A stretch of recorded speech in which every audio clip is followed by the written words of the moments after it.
Good afternoon, restaurant fans and restaurant folks. This is Steve Barnes from the Times-Union coming to you with yet another installment of what will henceforth be known as Table Hopping Live. Why it took 13 or 14 weeks of Times-Union Live to sub-brand this as Table Hopping Live, I don't know. Maybe it's because we're not particularly broadcast people, although we are rapidly learning, thanks to the help of our expert web department and our multimedia producers, including Jessica Marshall. If you were here at the very beginning and you saw that graphic of a pale me and you're wondering about the red me, this is what happens when the red me doesn't put on SPF 75, even though he's going to be completely in the shade, but from 1 to 2 on a sunny day last weekend. I thus end up like this, and at least we're not at the part of the peeling of the scalp and forehead, which may come on Wednesday or Thursday. Hopefully in time, it will be gone for next week's broadcast. Levity aside, we're here to talk about a pretty serious subject, and that is the state of the restaurant industry. And one of the most informed people I know about it locally or even on a larger regional or national level is Dominick Purnomo, who has spent his lifetime in the restaurant business. His parents founded Yono's restaurant more than 30 years ago, and Dominick has been a principal in running Yono's and DP and American Brasserie in Albany since they opened in 2006, downtown adjacent to the Hampton Inn and Suites. And Dominick has also been involved with the local chapters of the Restaurant Association, the New York State Restaurant Association, and he's here today to talk to us about the possibility of federal help, which he and others are lobbying for, that they believe is really, really necessary to help the industry to continue. So, Dominick, do we have you? I'm here, Steve. All right. Good to see you. Thanks for having me. And I see you are at home and I am at home, although we could very well have met at your restaurant, which is basically live from across the street from where I live. So tell us about, from your own perspective, just your two restaurants before we dial it out. You know, you shut down when the pandemic started because Yono's and DP had never been known for takeout, and you filled a lot of your time launching Feed Albany. And the Feed Albany charity program has now how many meals since mid-March? We're north of 120,000 at this point. Oh, and you're still doing it how many times a week? We cook 3 days a week, but we distribute 5 days a week. All right. And one of the things, now you've been reopened since basically mid-June, so it's been about 6-7 weeks now. What has your experience been in terms of trying to rebuild that business? Yeah, so we closed on we made the decision on Sunday, the 15th of March. The governor made it official for everybody statewide on the 16th of March. And then we reopened on June 17th. And it's been an uphill climb, certainly since March, but obviously in the time that we were closed, because, by order of, the state, we had to be closed. So it was a little less stressful, I think, just because our hands were completely tied. But, since the middle of June, it's been an uphill climb. The consumer confidence, doesn't seem to be there. We're doing everything that we can, making sure our tables are, anywhere from 6 to 8 feet apart, depending on that. Certainly any bar stools are always kept 6 feet apart per group, constantly washing and sanitizing and disinfecting. And, of course, all of our staff is masked, and whereas all of our guests have been super compliant and wearing their masks as they come in and, as they get up to go to the restroom and so on and so forth. But there's a lot of people who just aren't comfortable yet. We're grateful for all of our guests who have come in, but we get a lot of well wishes from people who just say, we're excited for you guys, we're rooting for you, but we're just not ready to put ourselves out there. So we've had some much more to go business than we usually do. We're hoping probably by maybe tomorrow, if not Thursday, we'll have some outdoor seating available. So sort of keeping our fingers crossed to the Mother Nature to help us out with that. But it's, to put it into numbers, we're operating at about 35% of our normal revenue that we would be doing this time in 2019. And August is not particularly a busy time for you because people are elsewhere. Normally when they go places, they're in Saratoga, but they're still not going out anywhere. I saw a statistic. You said you're at 35. I said nationwide, as of May 1, restaurant traffic was at 24% over its 2019, and now it's up to 41%. So, you're slightly below normal, but it is still off. And then bar business, although in New York, there's no real distinction between bar and restaurant, bar business is down at 40%. So, everybody's suffering. What about more terminal problems? What have you seen in terms of numbers related to permanent closures? There's a lot of, speaking for ourselves and for a lot of my colleagues, I think is, we're super grateful for the PPP loan. Restaurants did receive a small percent of all the restaurants. Of all the people that were on unemployment, restaurant employees accounted for about a third of those that were unemployed since March. Yet we received only about 9% of all the PPP money. Just to kind of give you an idea of how disproportionate that went to. Of course, there were publicly traded corporate steakhouses that were on that list, and there was, Harvard University got PPP, and certainly several Fortune 500 companies. So even though it's part of the SBA, I'm not sure what the current administration looks at as small business, but obviously the mom and pops, which I think the original PPP was meant to help, that money didn't necessarily get to the places that it really needed to go.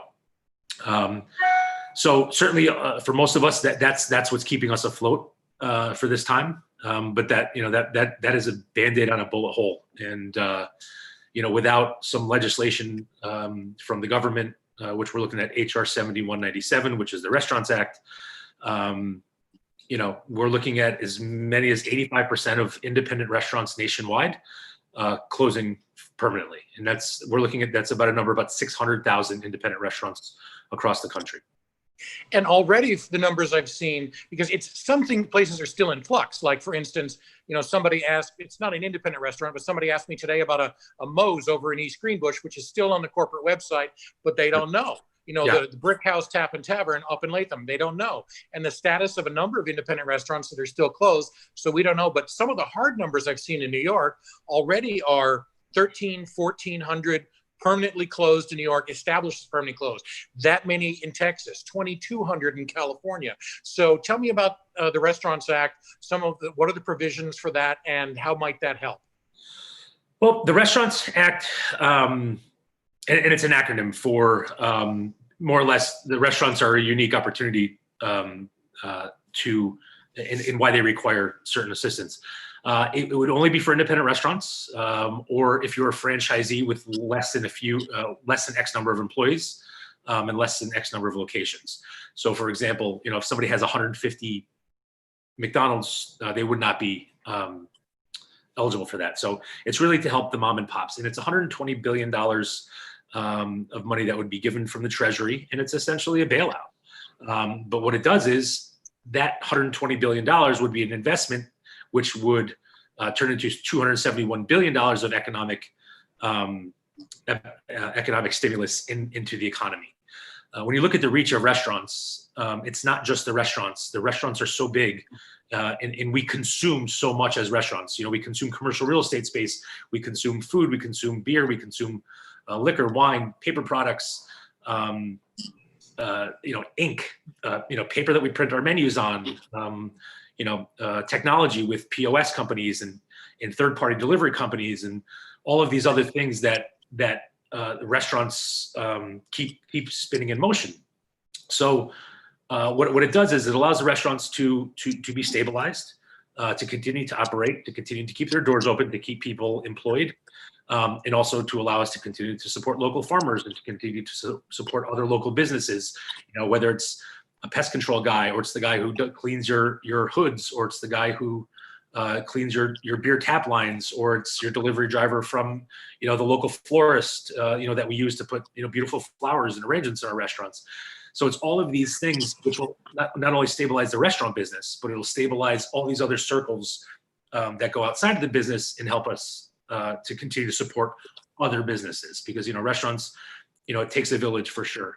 But, there's so many deliveries and trucks coming in and out of our place on a daily basis, delivering, these consumables and perishables and, all these other things that we take for granted until now. So because we don't have the ability to support those other businesses when we don't have any revenue coming in our doors. So 120 billion in the abstract seems a lot, but to contextualize it, the last numbers I saw is the airlines were getting 120 billion. And how do restaurants, in terms of employees, stack up against airlines? Yeah, the airlines just got their second package since COVID-19. As I said, in the United States, we'll start with airlines. U.S. Airlines employs 750,000 people, but that's internationally. So maybe somebody works for American, but they work in Paris, but that's 750,000 total jobs. The restaurant industry is 16.1 million jobs. So we're looking at about 5% of the restaurant industry employs 20 times more people than American aviation companies do. So just to kind of put that into context, as you said, they've already received $110 billion, and we've received industry-specific zero at this point. And they just got another 25, I think, on top of that 110. So and cruise lines are also getting significant injections of cash, and the couple of cruises that tried to go back out turned into infection pots. Sure. And of course, as we know, most cruise lines are registered in Bahamas or Panama or wherever, because they're not paying taxes to the United States. Restaurants are a huge tax base, not only federally, but statewide, countywide, locally. We're a tremendous industry. And, as an industry, we're huge. We are, restaurants employ about 10% of the workforce in the United States. The only employer larger than us is the federal government. So to put that in context, we're the second, as a collective, we are the second largest industry employing people in the United States. But we're made up of so many small little, it's not like we're just GM, Ford, and Chrysler, where you say, okay, we can support these three companies and we'll give them hundreds of billions of dollars because they're too big to fail. One of the things we've been saying all along is we are too small to fail, because there are so many of us, but collectively, we're the second biggest industry in the United States. What are some of the stories you've heard locally from people? And you don't need to use names, or you can, if they'd be willing to. So in terms of how badly are some of these suffering? I mean, there are places that are like New World Bistro, just reopened with 2 new chefs. That was an extremely popular restaurant for 9 years, one of the busiest in the area. The owners had some financial resources as a result of that. They found new chefs. They were able to take, a couple of months off and reboot, and they seem to think they're going to be doing pretty well. But for every success story like that, you must be hearing tales of woe. Sure. Yeah. There's so many restaurants that have been staples in the communities, in the cities all around the area. I mean, we can look at New York with something like Gotham Bar and Grill or Oriole, Patina in LA, which, these are all restaurants that have been 30 plus years. Locally, La Serre, which has, been a standard bearer since, I believe, the late 70s. It just becomes a time when you can't keep the ship afloat anymore. And like, as we said earlier, there's so many restaurants that are in limbo because either there's the PPP money is keeping them afloat, but that's going to run out soon. That's going to run out, probably for most people, probably by the early fall. So when that money runs out, and now all of a sudden, the money that's going out continues to exceed the money that's coming in, that's when it's really going to hit, which will be, probably we're saying 6 to 12 months from when COVID initially hit. So we're looking at sometime between September and March of next year, because people still don't know what the financial picture looks like. And right now, for many of us, we have sympathetic landlords and sympathetic banks, and mortgages are being furloughed and rent is being, tacked onto the end, and people are given breaks. But once everything fires back up again, and that money is coming back out, you're going to see a tremendous amount of that's when the pain is really going to hit in the restaurant industry, because it'll just become completely unsustainable. And then of course everybody's biggest fear is that when winter comes and people are sort of forced back inside again, and we're looking at the flu multiplied by COVID-19, and the possibility of another shutdown or another closure, or however you want to call it, So, and if we have to shut down again, whether it's for, another 2 or 3 months or 4 months as it was last time, that high number of 85% of independent restaurants closing, I think that it will supersede that number. That's awful. That's tragic. Now, you guys don't do a lot of offsite events. You did a ton of charity events. You were always, Yono himself was always off somewhere doing some charity event. But you guys did have an offsite wedding last weekend. Sure. Tell us how that went. Tell us about it was great. It was somebody had reached out to us about 2 months ago. They decided they didn't really want to wait. They wanted to start their life together as man and wife. And they decided, that of course they wanted to do a big wedding, but now's not the time. And they weren't sure, would it be a year? Will it be 2 years or 3 years until we can do something that big? So they said, you know what, we're going to do something like a lovely backyard wedding. And they did it at the mother of the bride's house, and she had a lovely backyard. And, of course, there's the traditional things like dancing and all that stuff. And obviously we have to, sort of change the way that we do things. Cause normally maybe for hors d'oeuvres, you set up, a big display of shrimp cocktail or you go around and butler things, where now we have to do everything on an individual plate. So that way, people are just getting one thing and then they're eating that and then they're disposing of it, versus people, going up to the shrimp cocktail bar with a pair of tongs, pulling out some shrimp, putting it on their plate, and then the next person comes and touches it. So obviously, there's a lot of different things that we have to look at different angles. Okay. And just make sure, how do we make sure that, there's minimal exposure, for person-to-person contact and something like that. But, it was an outdoor wedding. It was under a beautiful tent. You know what I mean? It was, it was like 84 degrees and sunny that day. So it was really a picture perfect day. So, and I think you're probably going to see a lot more of those smaller events happening, over, the next, whether it's 6-12 months, until if there is ever some sense of whatever normal looks like again. Well, speaking of normal, let's talk about F off. So I had an item on my blog about a woman who came in a unitard, red unitard. Went from her knees, but it was a sleeveless thing, and it had spelled out F word off all over it in black letters, probably 4 inches high. Do you seat that person in your restaurant? I saw the post. I'm grateful that I hadn't been put in that position before. Maybe a T-shirt. I'll get a T-shirt made. I'll get a T-shirt made that says it on the front and the back, and I'll come in and put it to the test. How's that? We are. I would probably seat that person. I would do my best to put them in a corner. Certainly we want to provide hospitality to everybody.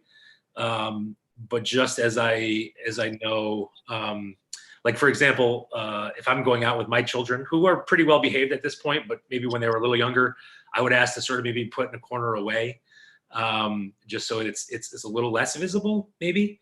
But it's I can certainly understand that, but I guess so long as everything is covered, so to speak, probably. I certainly think that's probably within their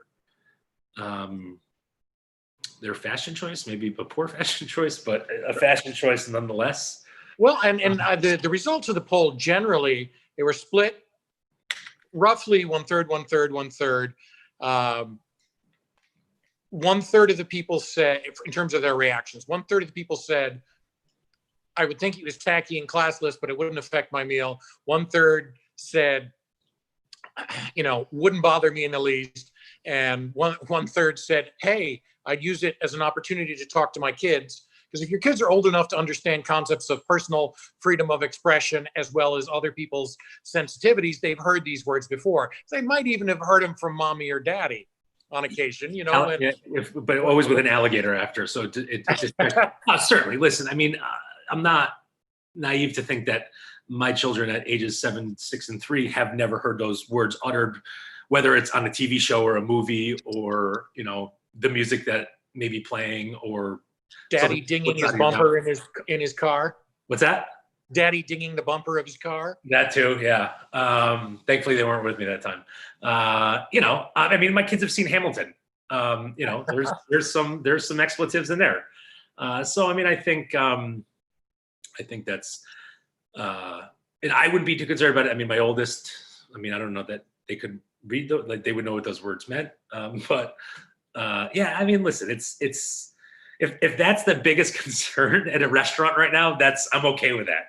Well, and yeah, the restaurant it was at, it was John LaPasta at Novo Kitchen. John's the one that alerted me to it, and I said, do you mind if I use the name of your place? He said no. Yeah. And I said, all right, I want to comment from you on, you know, his manager was unsure. John wasn't there. She didn't even call him, but she seated the person.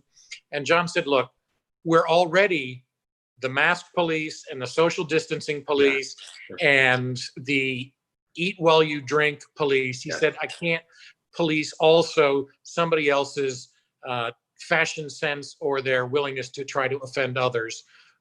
He said, and you know, it's really not that big a deal because these people they couldn't know this in advance, but these customers were excellent customers.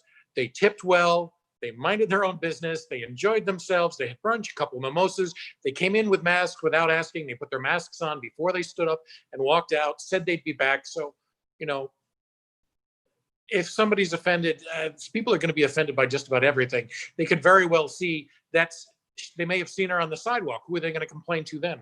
The strip mall? Chances are, if you're sitting down someplace for 2 hours in a restaurant, you're probably going to hear those words several times from guests sitting there. I mean, it's good. All right. Well, I appreciate you stepping in at the last moment for a cancellation we had, and this certainly was timely given the attention that's being put on the Restaurants Act. If people want to voice their support, what do? They get in touch with their legislators, or? Yeah, certainly. They can go, if you go to saverestaurants.com, which is the Independent Restaurant Coalition's website. They're one of the groups, along with the National Restaurant Association in rural New York, who are pushing for this legislation.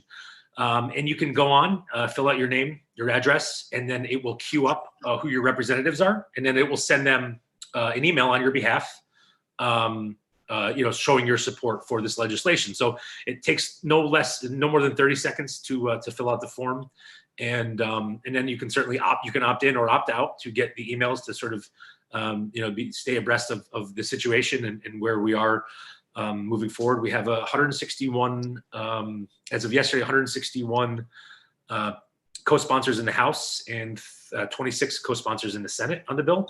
It's bipartisan. We know that Democrats and Republicans both go to restaurants. They both maybe have worked in restaurants. They have children who work in restaurants or grandchildren who work in restaurants.